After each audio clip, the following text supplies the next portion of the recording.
तो मैं आपको एक कहानी सुनाता हूं मुगल पीरियड की, और इस कहानी की मैसेज को देखिए कि कहानी आपसे कहना क्या चाहती है। किसी भी चीज को सिर्फ किताब पढ़ने से कोई राजा नहीं बनता। दुनिया में एग्जीक्यूटिव का एग्जाम होता है, सैफिन साहब आपके सामने। जुडिशरी का एग्जाम होता है। पूरी दुनिया में कहीं भी लेजिस्लेचर के लिए कोई एग्जाम नहीं होता। मेंबर ऑफ पार्लियामेंट बनने के लिए किसी परीक्षा को देने की जरूरत नहीं है।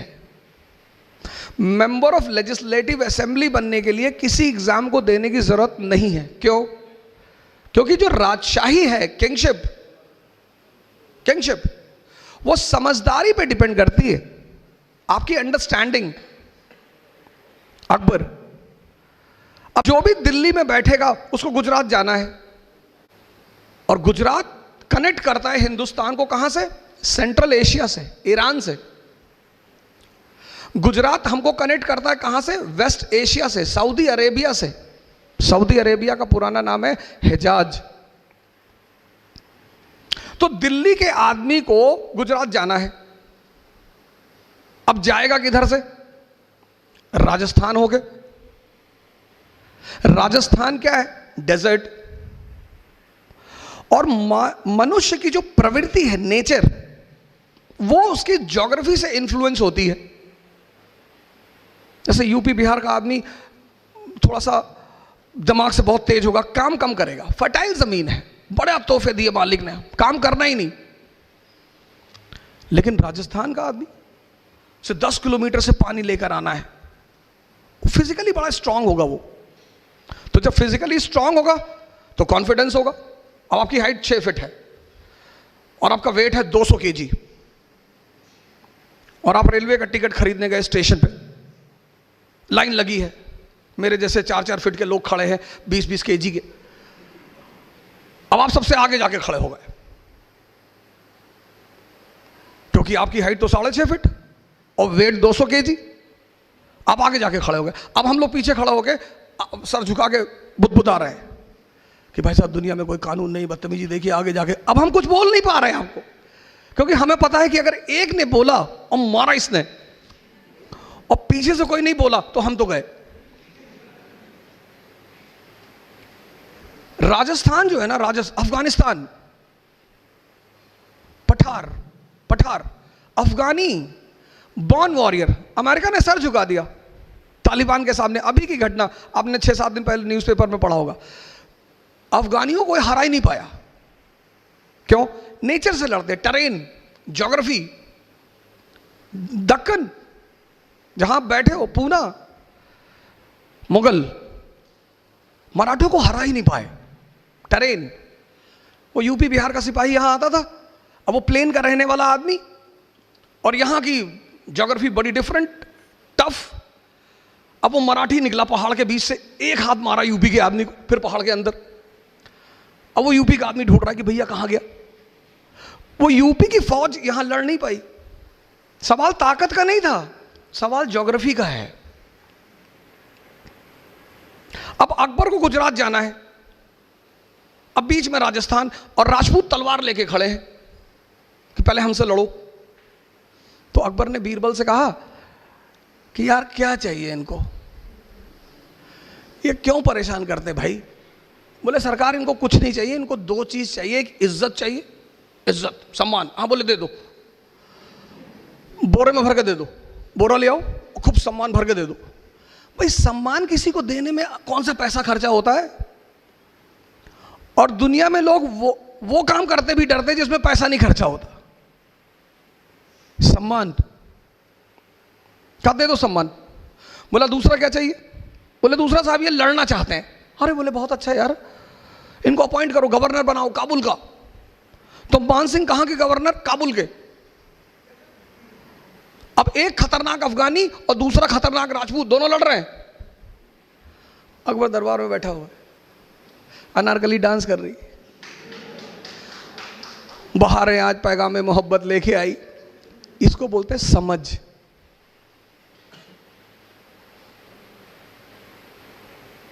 इसको बोलते हैं समझ।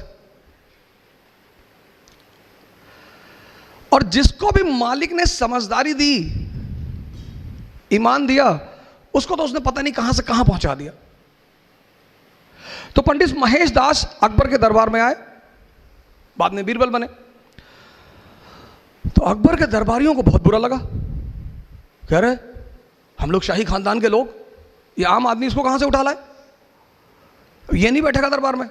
आज तो कंपटीशन है ना, आज तो डेमोक्रेसी है, कंपटीशन है, आप कहीं से भी हो, डेमोक्रेसी कहती है टैलेंट है आगे आओ।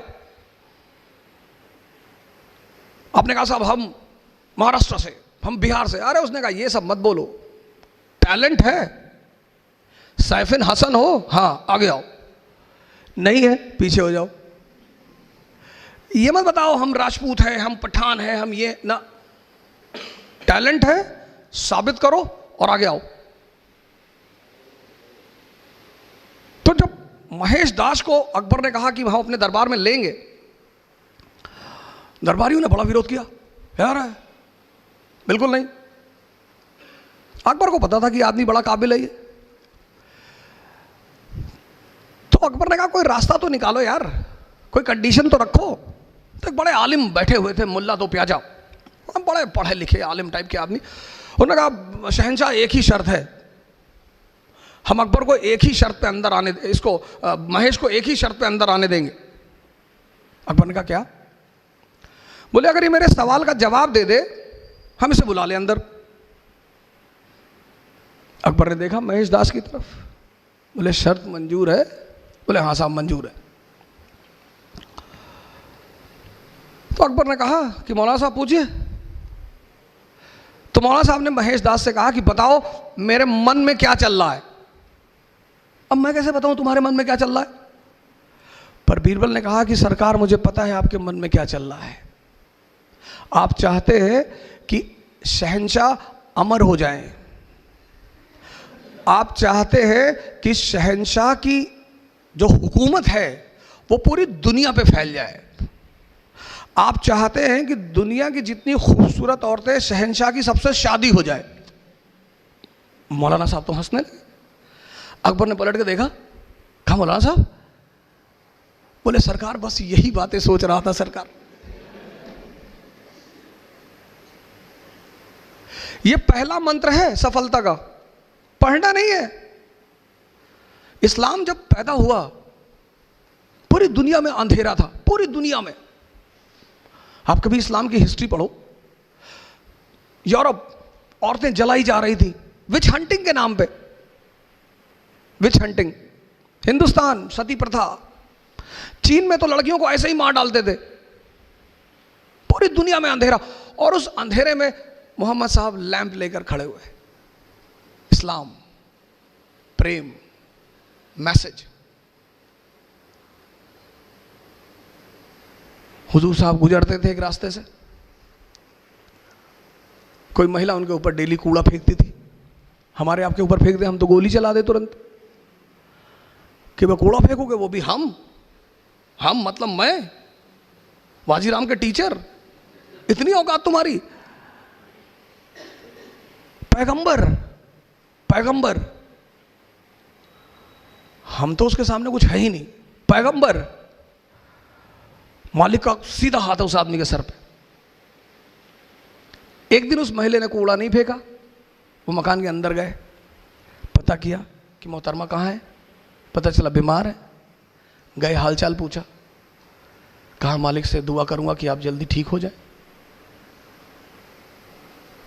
ये है, ये हमसे लोग पूछते हैं, मैं मेडिवल इंडिया पढ़ाता हूं, लोग मुझसे पूछते हैं इस्लाम इतनी ऊंचाई पे कैसे था, मुसलमान इतनी ऊंचाई पे कैसे थे? स्पेन से लेकर चाइना सी, कैस्पियन से लेकर हिंदुस्तान, पूरे इलाके में मुसलमानों का कब्जा। क्यों? क्योंकि वो अपने उस वक्त पैगंबर को समझते थे कि जीतने के सिद्धांत क्या है। जीतना तलवार से नहीं, तलवार से तो लूटा जाता है। चोर किस चीज का इस्तेमाल करता है? तलवार का।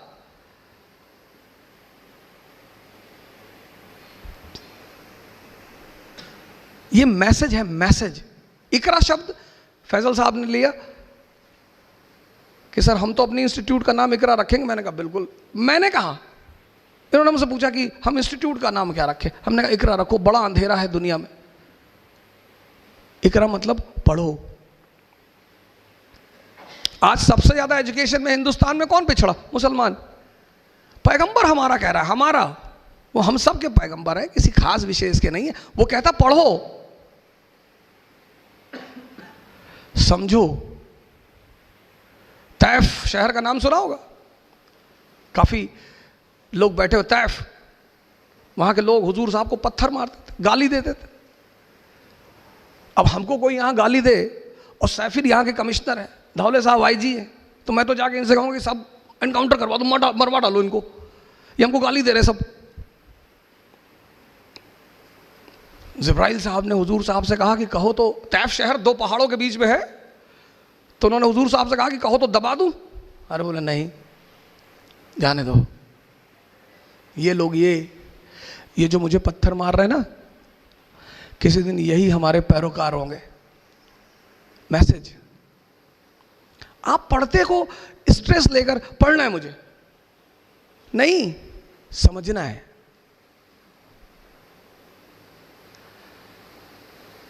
आप पहली गलती पता क्या करते हो? आप स्ट्रेस लेके काम करते। पढ़ना है, मैं नहीं कहता, आप किताबें इतनी प्यारी चीज है, इतनी, पर कब? जब आप उन्हें समझो। 1920 गांधी जी की फोटो देखकर याद आ गया।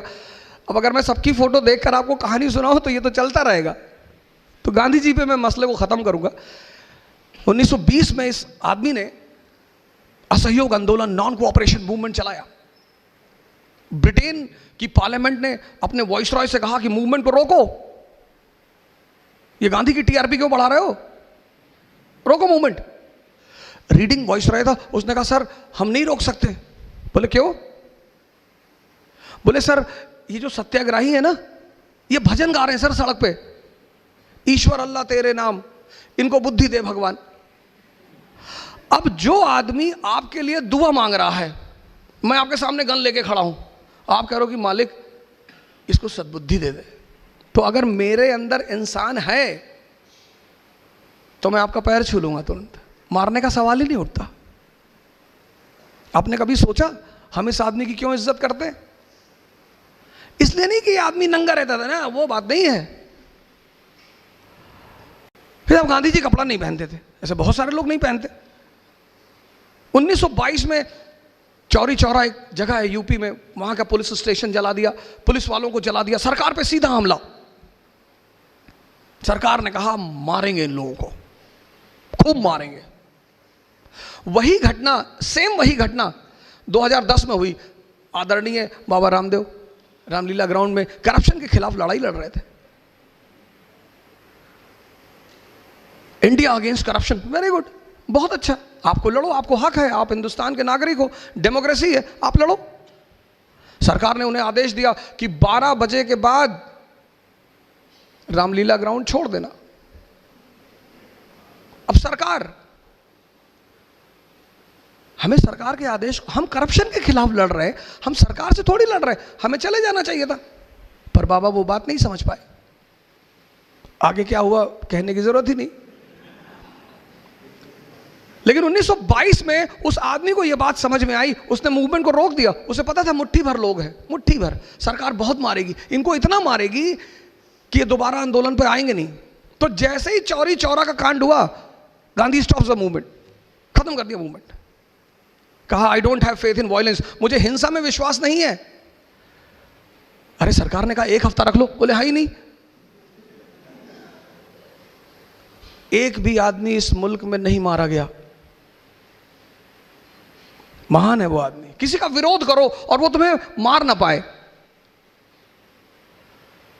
मैसेज पढ़ो, किसके लिए? मैसेज के लिए। अगर आपकी पढ़ाई से आपको मैसेज नहीं मिलता, बेकार है।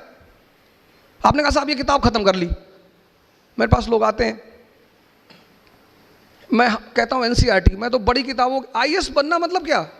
समझदारी, पहले अटेम्प्ट में 22 साल में। हमारा कुछ नहीं है इसमें, हम ये नहीं कहेंगे हमने बनाया भाई, हमने भाई साहब, नहीं नहीं, हमें बनाना आता, हम अपनी बहन को बना देते, भाई को बना देते। ये इस पूरे आदमी, इसकी योग्यता है इस आदमी की। इसने हमसे पूछा कि सर दिल्ली किधर से जाए, हमने कहा इधर से चले जाओ, बस इतना रोल था हमारा, और ये आदमी चला गया। लेकिन जब तेंदुलकर का नाम होगा, सर ने अभी नाम लिया, तो आचरेकर तो होगा ही, हमारा तो होना ही था। हमारी लालच तो यही है। एक टीचर एक लालच में जीता है कि जब मेरे स्टूडेंट का नाम होगा तो उसकी जीवनी में एक लाइन मेरे नाम पर भी होगा। ये उसकी लालच है। पैसा तो मालिक बहुत दे रहा है, लेकिन नाम, मैसेज। एक बार लालू जी ने कहा था, मैं बड़ा सम्मान करता हूं, बहुत ही काबिल नेता हैं इस मुल्क के, उन्होंने कहा कि बच्चों को नकल करने की अनुमति दी जानी चाहिए। सरकार ने कहा क्यों? बोले उसके लिए भी अकल चाहिए। कम से कम जो लोग नकल में फेल हो जाएंगे उनको इस बात का तो एहसास होगा कि हमारे लिए नहीं है। माँ बाप तो बहुत सारे स्कूलों में नकल कराने जाते हैं। अरे भाई ये तो खुद से कर लेने दे। मुझे उनकी वो बात बड़ी अच्छी लगी। आईएएस बनना बहुत आसान, लेकिन चुनौतीपूर्ण, चैलेंजिंग। कठिन नहीं कह रहा हूं मैं, कठिन कह दूं तो फिर तो खेल ही खत्म हो जाए। आसान।